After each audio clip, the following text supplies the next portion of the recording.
Hello and welcome to this video on making your own fake poop.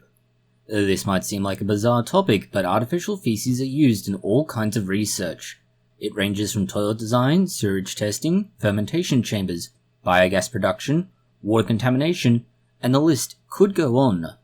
For most people, the most relevant is whether or not the brown sausage sticks to the side of your toilet bowl, or not, but that is just an obvious application.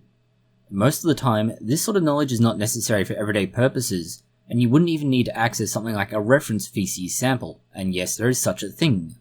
But sometimes, knowing about artificial feces can be useful, especially if you have a particularly prank-oriented mindset.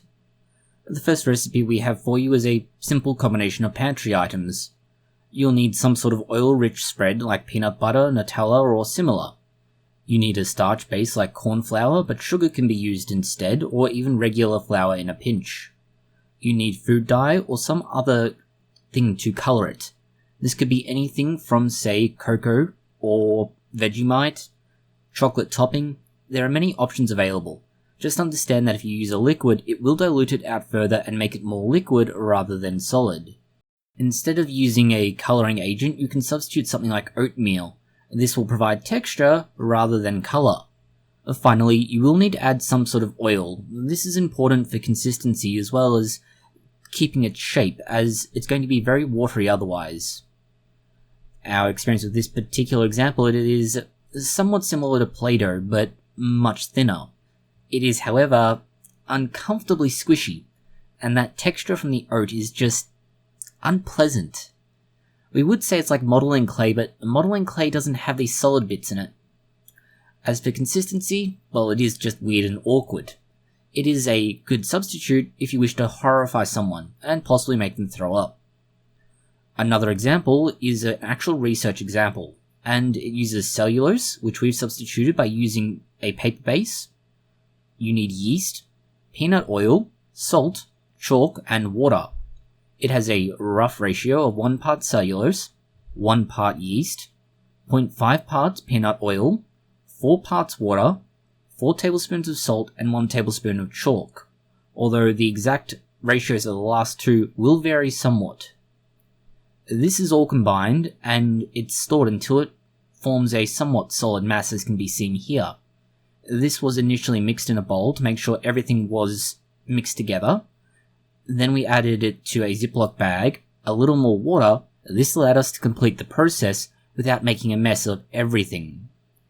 In testing this example, it is perhaps the closest in appearance, at least as far as the lumpiness is concerned, and its function in relation to real human feces is also similar due to the presence of yeast.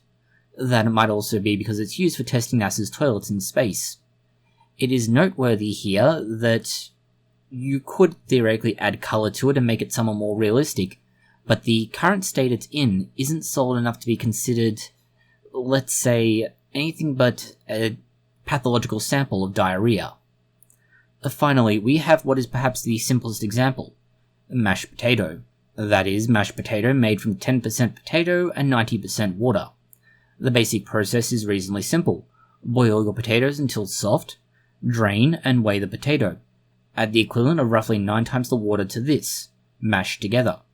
We did also try simply mashing the potato immediately after it had been cooked, and so no extra water was added. We simply used 9 times as much water in the pot when cooking it.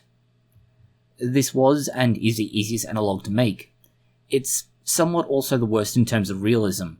If you were to follow this up by adding something like coarse chopped and dried plant matter, it would seem to improve on the colour, and it is rather disconcertingly similar to what you would see come out of the rear end of an animal. It is worth noting that none of the examples we've provided are going to contain microbes that could be pathogenic as they are. This is noteworthy as nearly all human feces will contain various bacteria and so on. These can and probably will cause disease if handled. And so this is one thing to note, this is completely safe, whereas real feces would not be. Your fake feces can be used for the obvious purposes of testing any manner of things, whether they are toilets, sewer system fermenters, and so on. It can also be used for all kinds of less expected and somewhat more surprised purposes. Thank you for watching this video. If you have found it interesting, consider liking, sharing, and subscribing. Please post any comments, questions, or suggestions you have below.